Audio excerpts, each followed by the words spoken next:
नमस्कार जी सभी को। Good evening. स्वागत है आप लोगों का अपने nursing channel DX with nursing Gyan के अंदर। तो अपन ओबीजी को स्टार्ट करेंगे और उसके अंदर कुछ चीज़ों को समझते हुए चलेंगे कि वेजाइना क्या है, यूट्रस क्या है और ओवेरी क्या है। ठीक है, इन चीज़ों को समझते हुए अपन आगे की तरफ बढ़ेंगे। क्लियर। तो इसी के साथ आज अब हम हमारी क्लास को स्टार्ट करते हैं। अच्छा, क्लास को स्टार्ट करने से पहले एक चीज़ को देखते हैं कि भाई जो एक ग्लूकोनियोजेनेसिस होता है वो चीज़ क्या होती है। ठीक है, थोड़ा सा छोटा सा टॉपिक है, उसे अपन देख लेते हैं कि ग्लूकोनियोजेनेसिस आखिर में होता क्या है। ठीक है, ग्लूकोनियोजेनेसिस का मतलब क्या होता है? ग्लूकोज को या फिर क्या करना, कार्बोहाइड्रेट का फॉर्मेशन करना। क्या करना? कार्बोहाइड्रेट का फॉर्मेशन करना होता है। क्लियर है। जैसे कि आपको इसके अंदर देखने को मिला होगा कि ग्लूकोज होता है वो किस में कन्वर्ट हो जाता है, लीवर के अंदर ग्लाइकोजन में, जिसे अपन ग्लाइकोजिनोलाइसिस कहते हैं। ठीक है, और ग्लाइकोजन का ग्लूकोज में कन्वर्ट हो जाना क्या हो जाएगा, ग्लाइकोजिनोलाइसिस। क्लियर है। तो वही सारी चीजें होती है। क्लियर। तो एक प्रकार से किस हिसाब से ये सारी चीजें है वो होती है उसको अपन देखते हुए चलेंगे कि जैसे कि एक मान लेते हैं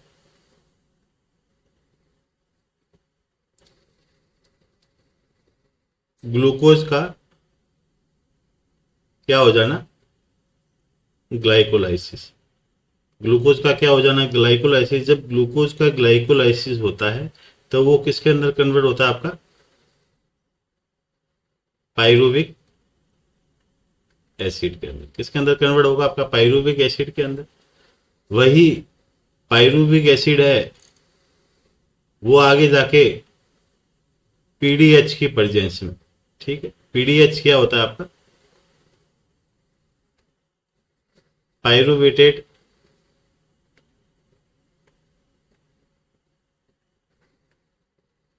डिहाइड्रोजिनेज कॉम्प्लेक्स रिएक्शन। तो इसकी प्रेजेंस के अंदर जो पायरुविक एसिड होता है वो किसके अंदर कन्वर्ट हो जाता है, आपका एसिटाइल कोएंजाइम।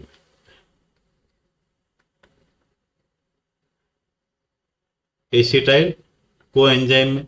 वही एसिटाइल कोएंजाइम फिर क्रैब साइकिल के अंदर किसमें कन्वर्ट हो जाएगा, आपका CO2 प्लस H2। तो बहुत बार क्वेश्चन पूछा जाता है कि जो क्रैब साइकिल का जो एंड प्रोडक्ट होता है वो क्या होता है, CO2 प्लस H2O। ठीक है, याद रखना है इसे। अच्छा, जो ये सारी चीजें हो रही है तो सीधी सी बात है इसके अंदर एनर्जी का यूज होगा। एटीपी का क्या होगा, प्रोडक्शन होगा। किसका प्रोडक्शन होगा, एटीपी। एटीपी की फुल फॉर्म क्या आ जाती है आपकी, adenosine try phosphate. Adenosine try phosphate. तो सीधी सी बात है, मतलब अगर एटीपी का प्रोडक्शन हो रहा है तो किसकी प्रेजेंस में हो रहा है, ये O2 की प्रेजेंस में। किसकी प्रेजेंस में हो रहा है, O2 की प्रेजेंस में हो रहा है। तो जब भी O2 की प्रेजेंस में कोई भी चीज अगर होती है तो किसका प्रोडक्शन होगा, आपके एटीपी का होगा। नॉर्मली जब ग्लूकोज से पायरुविक एसिड बनता है तो इस दौरान कितने एटीपी का प्रोडक्शन होता है, 6 या 8 का। और जब पायरुविक एसिड से एसिटाइल को एंजाइम बनता है तो इस दौरान भी आपके कितने एटीपी का प्रोडक्शन होता है, 6 से 8 एटीपी का। और जब क्रैब साइकिल के अंदर आपके टोटल कितने एटीपी का प्रोडक्शन होता है, 24 एटीपी का। 24 एटीपी का प्रोडक्शन। सबसे ज्यादा जो एटीपी का प्रोडक्शन वो कब होता है, क्रैब साइकिल के दौरान। तो नॉर्मली अगर अपन देखें कि भाई ग्लूकोज से जो साइकिल स्टार्ट होती है वो क्रैब साइकिल तक जो CO2H2O बनती है। ठीक है, तो एंड प्रोडक्ट क्या होता है, CO2H2O। ठीक है, तो इसके दौरान कितनी एटीपी बनेगी, भाई सीधी सी बात है। अगर 6 6 और 24 मान के चले तो कितनी एटीपी हो गई आपकी, 30 और 36। अगर अपन माने कि भाई 8 6 और 24 एटीपी हो जाती है तो 38। और अपन माने कि भाई 8 + 8 + 24 हो जाती है। ठीक है, तो कितना हो गया, ये तो 38 हो गया। तो कितना हो जाएगा, 40 एटीपी।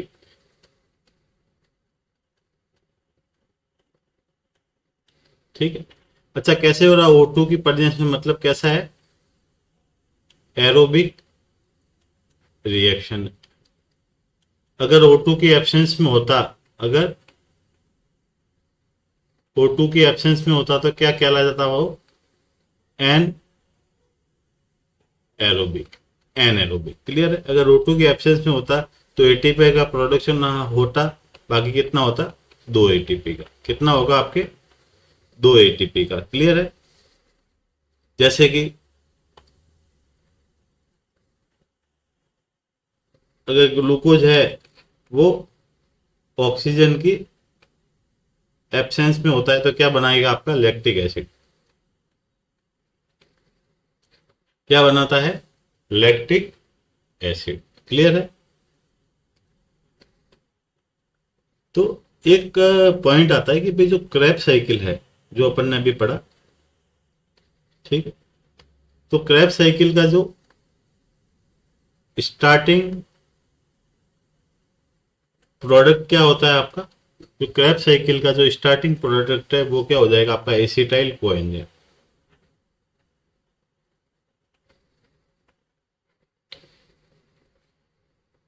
और एंड प्रोडक्ट क्या हो जाएगा आपका, CO2 प्लस H2। क्या हो जाएगा, CO2 प्लस H2। और जो ये क्रैब साइकिल है इसे अपन दूसरे नाम से भी जानते हैं, वो क्या है आपका, TCA साइकिल। TCA साइकिल की फुल फॉर्म क्या हो जाती है आपकी, try carboxylic acid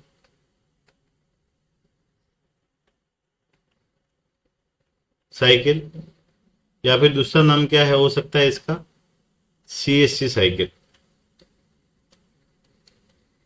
citric acid cycle. कौन सी साइकिल रहेगी, सिट्रिक एसिड साइकिल। ठीक है। और एक आती है आपकी जो O2 की एब्सेंस में होती है, उसे अपन कौन सी साइकिल कहते हैं, O2 की एब्सेंस में होती है वो, उसका नाम आता है क्रैब हैंसेलेक्ट साइकिल। क्रैब हैंसेलेक्ट साइकिल। ठीक है। इसे, ये कैसे होती है, O2 की एब्सेंस में होगी। इसे अपन दूसरे नाम से भी जानते हैं, also known as urea cycle और ऑर्निथिन साइकिल। और क्या कहलाता है, ऑर्निथिन साइकिल। अच्छा, इसके आगे एक पॉइंट आता है कि भाई ग्लूकोनियोजेनेसिस।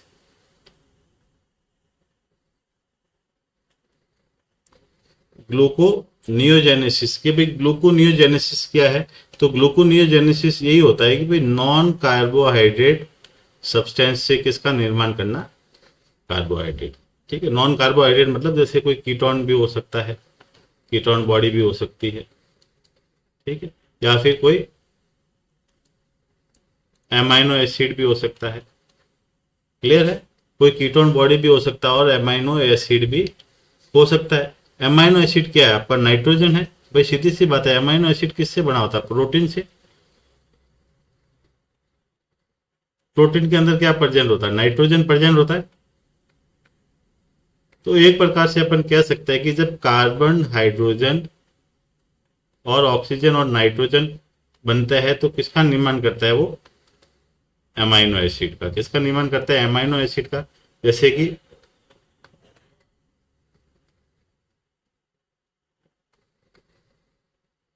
NH2। ठीक, ये आपके क्या है, अमाइनो एसिड का फॉर्मूला हो जाता है। जब कार्बन, हाइड्रोजन और ऑक्सीजन के साथ में नाइट्रोजन मिलता है तो किसका फॉर्मेशन होता है, अमाइनो एसिड का। क्लियर है। तो नाइट्रोजन क्या है, एक वेस्ट प्रोडक्ट है। जैसे कि मैं अगर मान के चलूं, ठीक है, और जैसे कि आपके लीवर होता है, लीवर के अंदर क्या होता है, टॉक्सिक एमोनिया होता है। वही टॉक्सिक एमोनिया आगे जाके किस में कन्वर्ट होता है, यूरिक एसिड के अंदर। वही यूरिक एसिड फिर किस में कन्वर्ट होता है, यूरिया के अंदर। और वही यूरिया होता है आपके, जब आप वॉइडिंग करते हैं, ठीक है, मिक्सचुरेशन करता है, तो उस दौरान क्या होता है,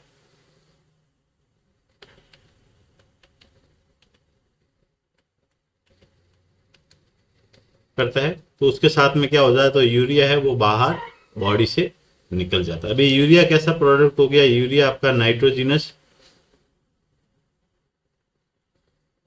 वेस्ट प्रोडक्ट है। कैसा प्रोडक्ट है, नाइट्रोजिनस वेस्ट प्रोडक्ट होता है, ठीक है। वही प्रोटीन के अंदर क्या प्रेजेंट होता है, नाइट्रोजन प्रेजेंट होता है। तो बस बात वही घूम फिर के वही आ जाती है।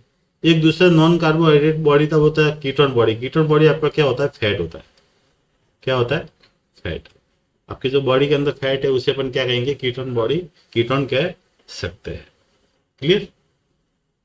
चलिए, ये तो हो गया आपके एक प्रकार से क्रैब हेंसले साइकिल, ग्लूकोनियोजेनेसिस क्या है, कैसे काम करता है। तो एक छोटा सा अपन ने क्या देख लिया, डिस्क्रिप्शन देख लिया। क्लियर है। इसी के साथ में अपन अपन अपने आगे की क्लास में चलेंगे।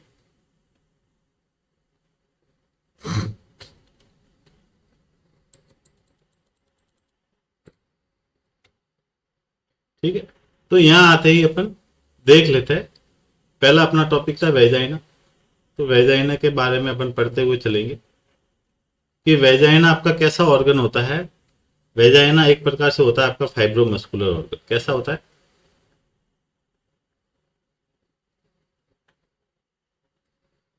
फाइब्रो मस्कुलर ऑर्गन होता है। वेजाइना की जो भी वॉल है वो किससे बनी हुई होती है आपकी, vaginal wall made by stratified स्क्विमस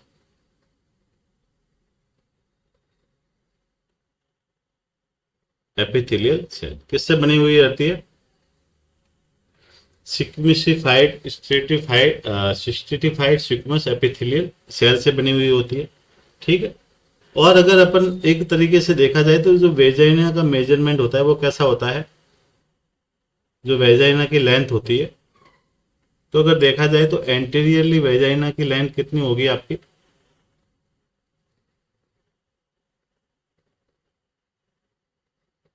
7 centimetre, और पोस्टेरियरली होगी 9 सेंटीमीटर। एंटीरियर कितना होता है, 7, और पोस्टेरियरली 9 सेंटीमीटर होता है। और वेजाइना की जो पीएच होती है वो कैसी होती है, वो आपकी होगी एसिडिक पीएच होगी। क्लियर। तो एसिडिक पीएच के अंदर भी कितनी, 3.8 टू 4.5 कितनी होती है, 3.8 टू 4.5। अच्छा, ये जो एसिडिक पीएच होती है ये किसकी वजह से होती है, it due to presence of Doderlein's bacilli. Doderlein's bacilli की वजह से वेजाइना की पीएच कैसी होती है आपकी, एसिडिक होती है। ठीक है। तो ये चीजें हो गई। तो ये तो एक प्रकार से क्या हो गया आपके वेजाइना के कुछ चीजें कि भाई कैसा ऑर्गन होता है, कौन सी वॉल से मिलकर बना होता है, एंटीरियरली कितना होता है, पोस्टीरियरली कितना होता है, पीएच कितनी होती है, किसकी वजह से होती है। तो वो अपन ने एक छोटी सी चीज को क्या है देखा है। तो वेजाइना होता है, तो वेजाइना की सीधी सी बात है, ये एक प्रकार से एक डायग्राम है। तो ये क्या होता है, आपका प्यूबिक एरिया होता है। प्यूबिक एरिया को अपन कौन सी प्यूबिक एरिया भी कहते हैं, मॉन्स प्यूबिस भी कहते हैं। दूसरा नाम क्या होता है, मॉन्स प्यूबिस भी कहते हैं। यहाँ पे क्या होता है, क्लाइटोरिस होता है। क्लाइटोरिस क्या होता है, एक सिलेंड्रिकल बॉडी होती है। कैसी होती है, सिलेंड्रिकल बॉडी होती है। आउटर लिप को अपन क्या कहेंगे, जो बाहर की तरफ विजिबल होती है उसे अपन लेविया मेजोरा कहते हैं। अंदर की साइड जो स्किन फोल्ड होता है, जिसके द्वारा जो आपकी ब्लेडर की ओपनिंग, वेजाइनल की ओपनिंग क्या होती है, क्लोज होती है, कवर होती है, वो होती है इनर लिप्स, उसे अपन कहते हैं लेबिया माइनोरा। यहाँ पे 2 बार्थोलिन ग्लैंड्स होती है। ठीक है। जिसके द्वारा लुब्रिकेशन किया जाता है वेजाइना को जब भी इंटरकोर्स किया जाता है। नीचे की तरफ एनस होता है, वेजाइनल ओपनिंग ये रही, और ये इसके जब क्लाइटोरिस और वेजाइनल ओपनिंग के बीच में किसकी ओपनिंग होती है, ब्लेडर की होती है। इसी के अंदर अपन क्या करते हैं, कैथेटराइजेशन करते हैं। क्या करेंगे, कैथेटराइजेशन करेंगे, क्यों, यूरिन पास आउट के लिए। क्लियर है। तो एक छोटी सी चीज आपको मैंने बता दी इसके बारे में। इसी के साथ अपन आगे की तरफ बढ़ते हैं अपने नेक्स्ट टॉपिक की तरफ। तो नेक्स्ट टॉपिक अपना क्या रहेगा, यूट्रस। क्या रहेगा, यूट्रस। क्लियर। तो यूट्रस के अंदर अगर अपन नॉर्मल स्ट्रक्चर अगर अपन देखने जाए तो क्या रहता है, बॉडी कैविटी रहेगी आपकी, ठीक है, और पेरीमेट्रियम रहेगी, मायोमेट्रियम रहेगी और एंडोमेट्रियम रहेगी। पेरीमेट्रियम आपकी बाहर की लेयर होगी, बीच वाली मायोमेट्रियम होगी, और इनर साइड में जो होती है वो कौन सी होती है आपकी, एंडोमेट्रियम। क्लियर है। नीचे की तरफ वेजाइना आ जाता है। सर्विक्स की दो ओपनिंग होती है, इंटरनल ओएस और एक्सटर्नल ओएस, ठीक है। सर्विक्स के अंदर एक कैविटी बनी हुई होती है। क्लियर। तो इसी को अपन पढ़ते हुए आगे की तरफ बढ़ते हैं और चलते हैं अपने पार्ट की तरफ। यूट्रस क्या है, यूट्रस। तो अगर यूट्रस को देखें तो यूट्रस कैसा है आपका, एक प्रकार से होलो मस्कुलर ऑर्गन है। कैसा है, इट इज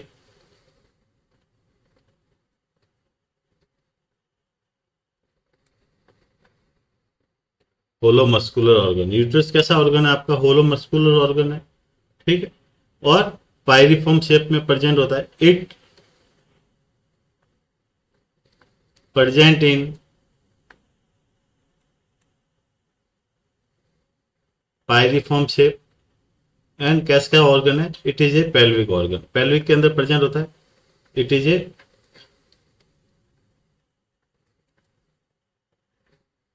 पेल्विक ऑर्गन। कैसा ऑर्गन होता है ये, पेल्विक ऑर्गन रहता है। अगर अपन यूट्रस का अगर वेट देखें तो वेट कितना होता है आपका, नॉर्मली 50 से 80 ग्राम, और एवरेज वेट देखें तो एवरेज वेट होता है आपका लगभग 60 ग्राम के बीच, ठीक है। और यही वेट होता है जब प्रेगनेंसी होती है, तो प्रेगनेंसी के अंदर जो यूट्रस का वेट होता है वो कितना बढ़ जाता है, लगभग कितना हो जाता है आपका 900 ग्राम से 1000 ग्राम। कितना हो जाता है, 900 ग्राम से 1000 ग्राम। यूट्रस के दूसरा नाम भी होता है, एक होता है स्ट्रो, एक होता है मेट्रा। क्या कहते हैं अपन, मेट्रा भी कहते हैं। क्लियर। इसी के साथ में जैसे कि ये तो हो गया एक प्रकार से वेट हो गया यूट्रस का। अगर यूट्रस के मेजरमेंट की तरफ बढ़े अपन,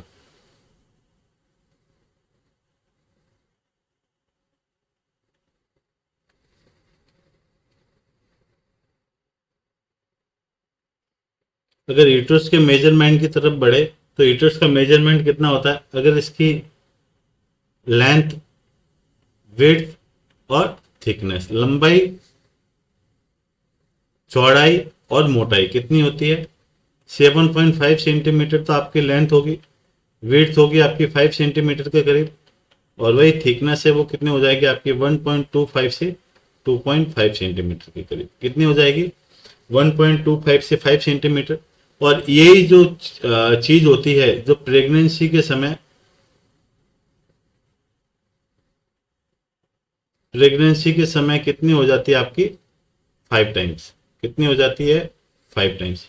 अगर देखो 5 टाइम्स अगर हो जाएगी तो लेंथ, विड्थ और थिकनेस कितनी रहेगी आपकी, 7 पॉइंट इंटू 5,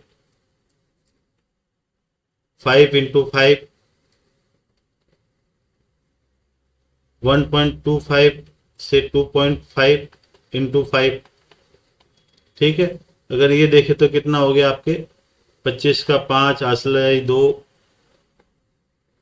और 35 और 2 37, 37.5 सेंटीमीटर इसकी क्या हो जाती है, लेंथ हो जाती है। 25 सेंटीमीटर इसकी विड्थ हो जाएगी, चौड़ाई हो जाएगी, ठीक है। और वही जाके मतलब कि भाई लगभग 12.5 सेंटीमीटर के अंदर अंदर इसकी क्या हो जाएगी, थिकनेस हो जाएगी।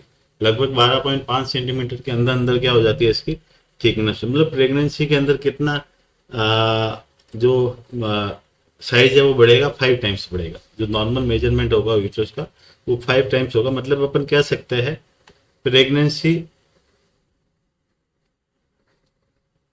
Is a state of hypertrophy and hyperplasia. Pregnancy कैसी स्टेज है आपकी, हाइपरट्रॉफी और हाइपरप्लेजिया की। हाइपरट्रॉफी मतलब इंक्रीज इन साइज और हाइपरप्लेजिया का मतलब होता है इंक्रीज इन सेल नंबर। ठीक है, कि साइज के अंदर अगर इंक्रीजमेंट होता है तो उसे हाइपरट्रॉफी कहेंगे। वही अगर सेल की के नंबर बढ़ जाते हैं तो उसे अपन क्या कहेंगे, हाइपरप्लेजिया। तो अपन कह सकते हैं कि एक प्रकार से प्रेगनेंसी कैसी स्टेज है आपकी, हाइपरट्रॉफी है, हाइपरप्लेजिया वाली। क्लियर है। इसी के साथ अपन अगर आगे बढ़ते हैं तो body parts of uterus.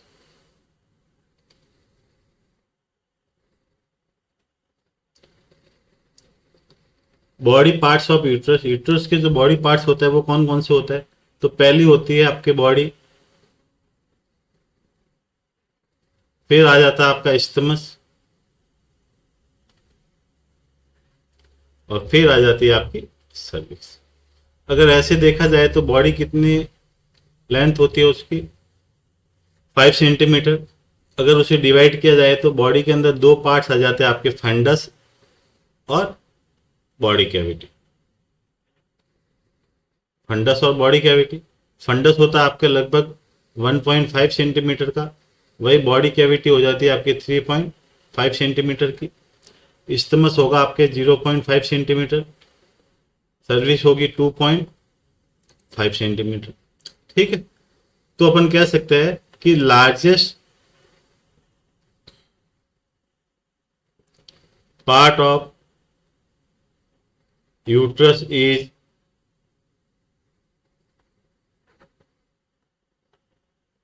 body cavity and smallest part of uterus क्या रहेगा आपके स्टमस। स्मॉलेस्ट पार्ट क्या है यूट्रस का, वो क्या रहेगा आपका स्टमस। क्लियर है। तो जो फीटस का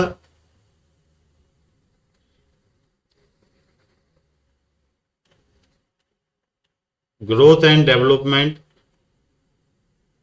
कहाँ होता है, आपके बॉडी कैविटी के अंदर। फीटस का अभी ग्रोथ एंड डेवलपमेंट होगा वो कहाँ होगा, आपके बॉडी कैविटी के अंदर। क्लियर है। तो इस प्रकार से क्या होता है, फीटस के बॉडी पार्ट्स होता है, जिसमें से अपन ने देखा कि लार्जेस्ट पार्ट कौन सा होता है और स्मॉलेस्ट पार्ट कौन सा होता है। क्लियर है। इसी चीज को अपन आगे बढ़ते हुए लेके चलते हैं। तो जब ये हो जाने के बाद में फिर अपन किसकी तरफ बढ़ते हैं, लेयर ऑफ यूट्रस। यूट्रस के अंदर कितनी लेयर होती है, यूट्रस के अंदर 3 लेयर होगी। पहली होती है आपकी पेरीमेट्रियम,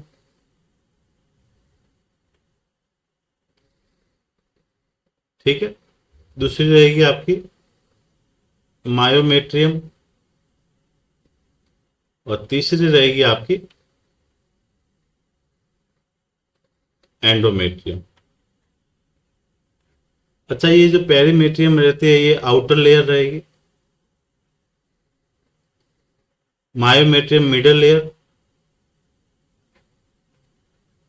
मतलब मिडल मस्कुलर लेयर कौन सी होती है, मस्कुलर लेयर होती है। और सबसे स्ट्रॉन्गेस्ट लेयर होती है, और कॉन्ट्रैक्शन के अंदर क्या करती है, ये हेल्प करती है। कॉन्ट्रेक्शन के अंदर जो प्रेगनेंसी के समय जब कॉन्ट्रेक्शन आता है यूट्रस के अंदर, जो कॉन्ट्रेक्शन के अंदर जो मसल हेल्प करती है वो कौन सी होती है? मायोमेट्रियम होती है। एंडोमेट्रियम होती है वो क्या होती है आपकी? Inner layer. एंडोमेट्रियम कैसी लेयर है? इनर लेयर होती है आपकी। क्लियर? तो एंडोमेट्रियम के अंदर क्या होता है? आपका फीटस का इम्प्लांट होता है। फीटस का इम्प्लांट कहाँ होता है आपका? एंडोमेट्रियम में, एंडोमेट्रियम लेयर के अंदर होता है, जिसके अंदर आफ्टर इम्प्लांटेशन जो एंडोमेट्रियम पार्ट कवर करती है वो कितना होता है? 20% होता है। जबकि फीटस वही कितना पार्ट कवर करता है? 80%। एंडोमेट्रियम कितना करेगा? 20%। और फीटस करेगा आपका 80%। ठीक है। जब प्रेगनेंसी होती है तो प्रेगनेंसी के समय जो एंडोमेट्रियम को क्या कहेंगे? इन प्रेगनेंसी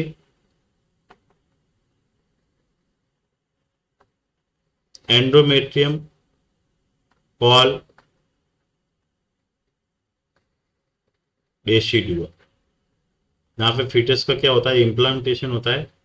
तो एंडोमेट्रियम को अपन कौन सी लेयर कहते हैं? डेसिडुआ लेयर कहते हैं। क्लियर है? तो इसी की दौर की तरफ अपन आगे बढ़ते हैं। तो एंडोमेट्रियम के बारे में हो गया क्लियर, मायोमेट्रियम के बारे में हो गया, और पेरीमेट्रियम के बारे में हो गया। अभी जो मायोमेट्रियम लेयर होती है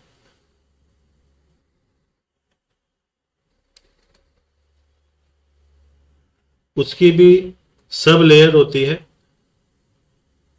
और सब लेयर के अंदर आ जाती है आपकी आउटर, मिडल और इनर लेयर। क्लियर है?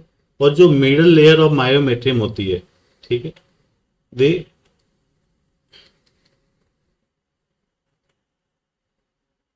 Middle layer of myometrium is also known as living ligature of uterus. जो मिडल लेयर होती है मायोमेट्रियम की उसे अपन लिविंग लाइगेचर ऑफ यूट्रस भी कहते हैं। और लिविंग लाइगेचर ऑफ यूट्रस क्या है? Is 8 muscle fibre, 8 muscles, 8 muscles क्या होता है? ये फाइबर होता है। क्लियर है? तो लिविंग लाइगेचर ऑफ यूट्रस है वो, उसे अपन मायोमेट्रियम की जो मिडल लेयर होती है उसे लिविंग लाइगेचर ऑफ यूट्रस भी कहते हैं। और लिविंग लाइगेचर ऑफ यूट्रस को 8 मसल्स फाइबर भी अपन कहते हैं। क्लियर है? इसी के साथ अपन आगे की तरफ बढ़ते हैं, और आगे की तरफ बढ़ते बढ़ते कि जो सर्विक्स का जो डायलेशन होता है, जो सर्विक्स होती है, सर्विक्स का जो मैक्सिमम डायलेशन होता है वो कितना होता है आपके? 10 सेंटीमीटर के करीब। कितना रहेगा? 10 सेंटीमीटर के करीब। ठीक है? और सर्विक्स के अंदर क्या होती है? 2 ओपनिंग होती है। ठीक है?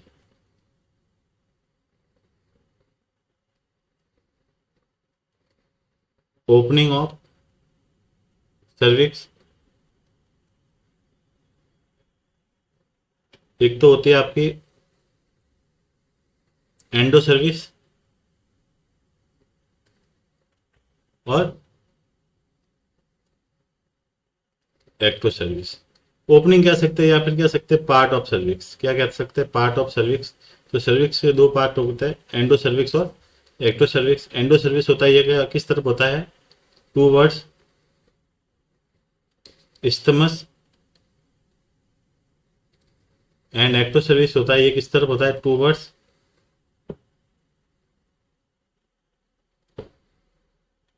वेजाइना। ठीक है?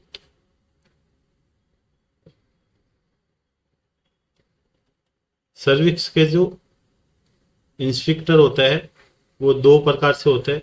एक होता है इंटरनल ओएस और एक होता है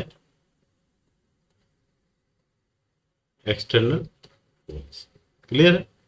तो सर्विक्स को अपन नेक ऑफ यूट्रस भी कहते हैं। Cervix is also known as neck of uterus. तो नेक ऑफ यूट्रस अपन किसे कहते हैं? सर्विक्स को कहते हैं। क्लियर है? तो ये हो गया अपना यूट्रस वाला पार्ट। इसी को चीज को आगे बढ़ाते हुए अपन चलते हैं फैलोपियन ट्यूब की तरफ। इसकी तरफ फैलोपियन ट्यूब।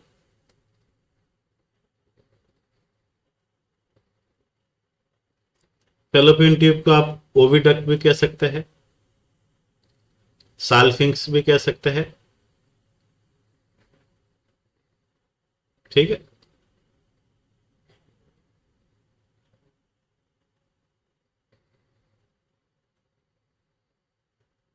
क्लियर है? तो जो फैलोपियन ट्यूब होती है, तो फैलोपियन ट्यूब पहली तो बात होती है कैसा ऑर्गन होता है? ये पेड ऑर्गन होता है। तो ये दोनों तरफ होती है ना यूट्रस के। ये देखो,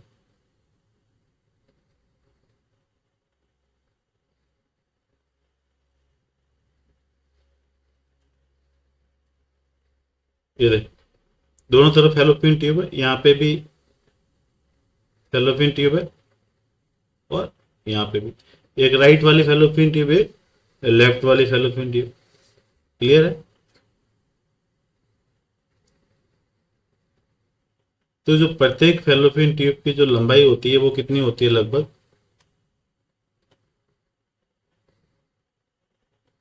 लेंथ ऑफ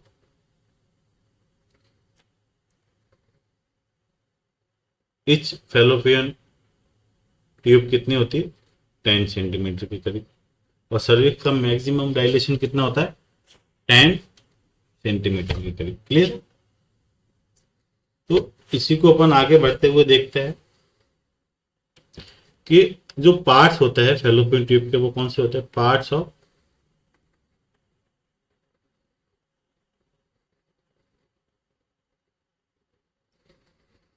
फैलोपियन ट्यूब। ठीक है? तो पार्ट्स के अंदर आ जाता है आपके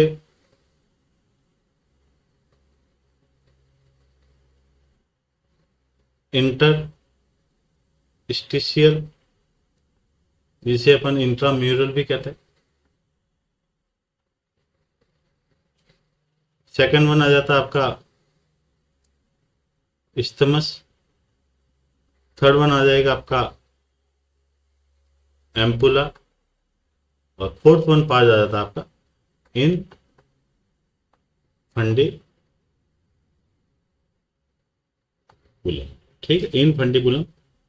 इमेज के बेस से अपन देखते हैं कि इंटरस्टिशियल या फिर इंटरस्टिटियम, ये वाला पार्ट हो गया आपका फैलोपियन ट्यूब का। फिर आगे आ जाता है आपका इस्थमस वाला पार्ट, ये वाला। उसके बाद आ जाता है एम्पुला। क्लियर? उसके बाद आ जाती है आपकी इनफंडिबुलम। क्लियर? तो जो आपके प्रेगनेंसी होती है, जो ओवम होता है वो कहाँ रहता है? आपके एम्पुला वाले पार्ट में। और एक्टोपिक प्रेगनेंसी भी मोस्टली कहाँ देखने को मिलती है आपकी?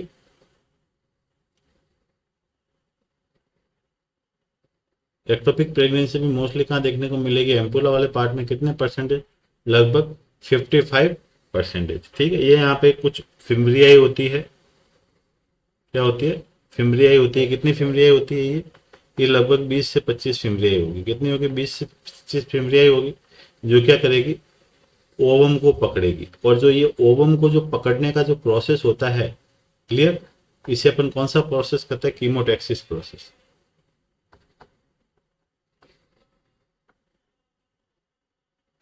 कौन सा प्रोसेस कहते हैं अपन?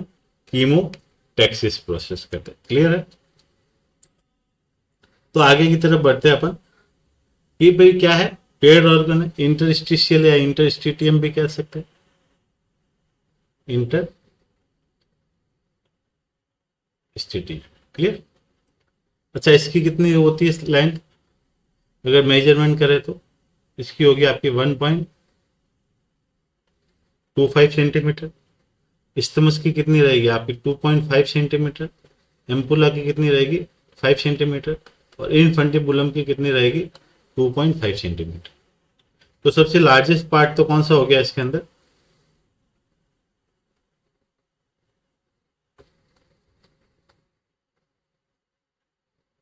एम्पुला। और सबसे स्मॉलेस्ट पार्ट कौन सा हो गया भाई, दो आ गया अपने पास, इंटरस्टिशियल आ गया और इनफंटिबुलम आ गया। इंटरस्टिशियल की भी सेम साइज बता रहा है और इनफंटिबुलम की, तो दोनों में से अभी कंफ्यूजन है कि भाई कौन सा सबसे स्मॉलेस्ट पार्ट है। तो सबसे स्मॉलेस्ट पार्ट कौन सा होगा आपका, इंटरस्टिटियम। कौन सा होगा, इंटरस्टिटियम। क्यों होगा, क्योंकि इसका जो डायमीटर होता है ल्यूमेन का वो कितना होता है 1 mm, जबकि इनफंडिबुलम का डायमीटर कितना होता है आपका 6 mm। इनफंडिबुलम का डायमीटर आपका कितना रहेगा 6 mm। तो इसके हिसाब से आपका स्मॉलेस्ट पार्ट कौन सा हो गया, इंटरस्टिटियम। ठीक है, तो याद रखना है ना इन चीजों को, कभी भी पूछा जा सकता है ये चीजें।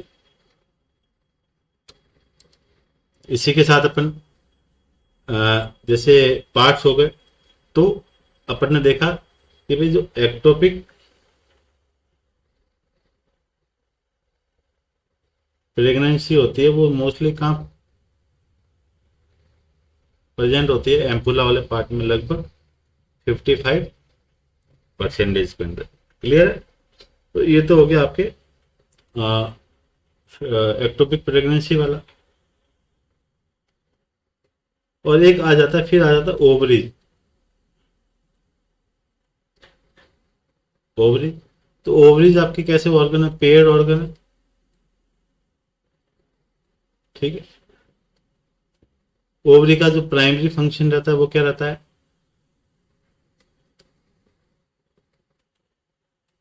ओवरी का जो प्राइमरी फंक्शन है वो होता है formation of ovum.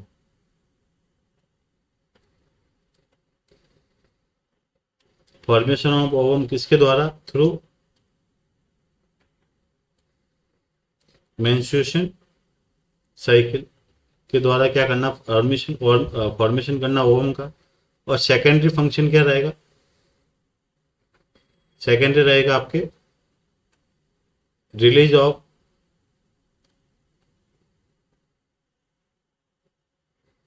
Oestrogen and progesterone. Mostly अगर देखा जाए तो एस्ट्रोजन और प्रोजेस्टेरोन का तो करता है, बाकी जो एस्ट्रोजन होता है उसका सिक्रेशन है वो किसके द्वारा होगा, ऐसे ग्रोइंग फॉलिकल के द्वारा। वही जो मैक्सिमम पार्ट होता है प्रोजेस्टेरोन का वो किसके द्वारा होता है, स्ट्रक्चर ऑफ कॉर्पस लूटियम।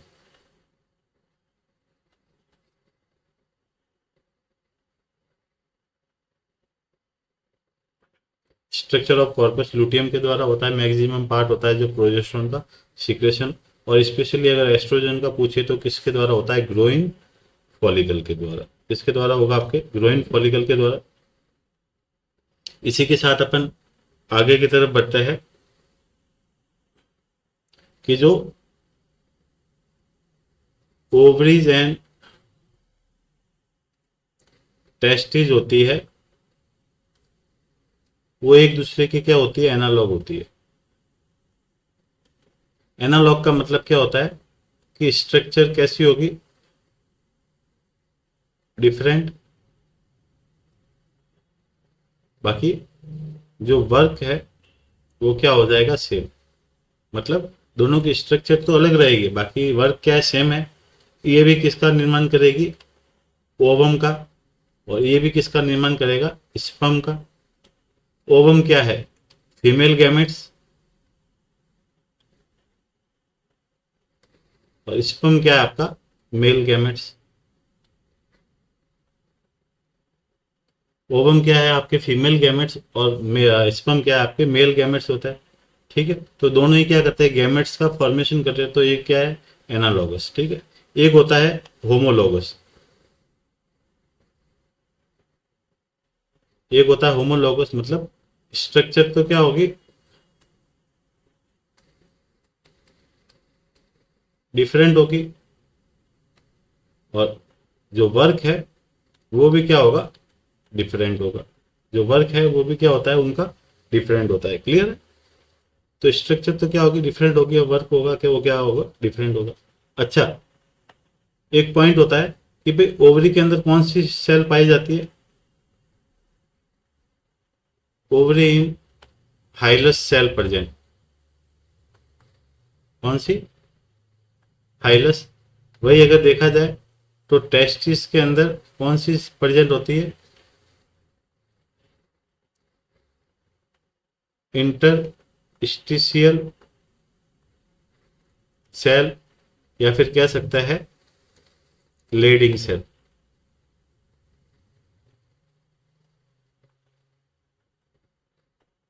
दूसरा नाम क्या है, लीडिंग सेल भी कह सकते हैं। क्लियर? तो ये तो हो गया अपने ओवरी के बारे में। अच्छा, एक आपको और मुझे बताना था कि एक प्रोसेस होता है कल्डो सिंथेसिस, एक्स्ट्रा है कल्डो सिंथेसिस। कल्डो सिंथेसिस का मतलब क्या होता है कि aspiration of fluid from pouch of Douglas. Pouch of Douglas से क्या करना, फ्लूइड का एस्पिरेशन करना। ठीक है? जो सिंथेसिस होता है, सिंथेसिस का मतलब क्या होता है, एस्पिरेट करना।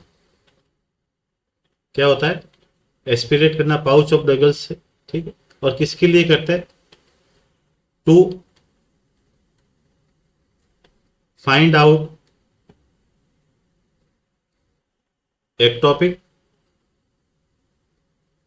प्रेगनेंसी। ठीक, कि जैसे कि भाई ये हो गया आपके, मान लेते हैं एक प्रकार से यूट्रस।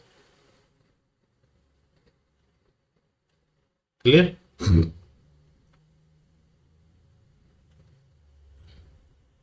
सॉरी, ये हो गया आपके यूट्रस, ये हो गया आपके ब्लेडर, और ये हो गया आपका रेक्टम। ये कौन सा पार्ट हो गया, रेक्टम। ये हो गया आपका यूट्रस, और ये हो गया आपका ब्लेडर। क्लियर है? तो इसके बीच में जो जो ये फ्लूइड प्रेजेंट है, ठीक है, तो इस वाले फ्लूइड को अपन क्या कहेंगे, पाउच को क्या कहेंगे, रेक्टो यूटेराइन पाउच, या फिर कह सकते हैं अपन pouch of Douglas.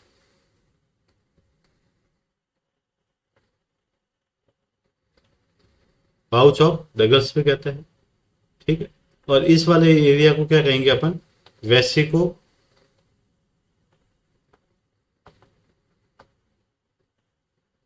Uterine pouch. ये कौन सा होता है आपके, वेसिको। ब्लेडर को अपन क्या कहते हैं, वेसिको भी कहते हैं। ठीक है? Vesico uterine pouch. क्लियर है? किसके लिए करते हैं अपन, to find out ectopic pregnancy को फाइंड आउट करने के लिए। ठीक है? अलग अलग टर्मिनोलॉजी होती है, जैसे कि एक्टोमी। एक्टोमी का मतलब होता है रिमूवल ऑफ ऑर्गन। ओटोमी, ओटोमी का मतलब होता है इंसिजन लगाना।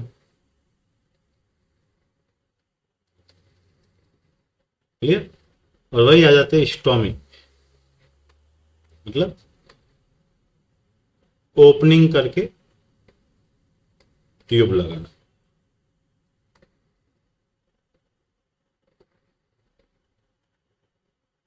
ओपनिंग करके ट्यूब लगाना। ठीक है? तो उसी प्रकार से जहां जहां ये वर्ड देखने को मिले तो उसको ये समझ लेना, अगर एक्टोमी है तो रिमूव कर रहा है, ओटोमी है तो इंसिजन लगा रहा है, स्टोमी है तो ओपनिंग कर रहा है। क्लियर है? तो इसी के साथ में आज की क्लास का विराम लेते हैं। आज की क्लास का समापन अपना यहीं पे होता है। नेक्स्ट मिलेंगे और नए टॉपिक के साथ में, नई क्लास के साथ में। तब तक आप लोगों का बहुत बहुत धन्यवाद। Thanks for watching. लाइक करें, शेयर करें, सब्सक्राइब करें, कमेंट करें। और जुड़े रहे डीएक्स विथ नर्सिंग ज्ञान के अंदर।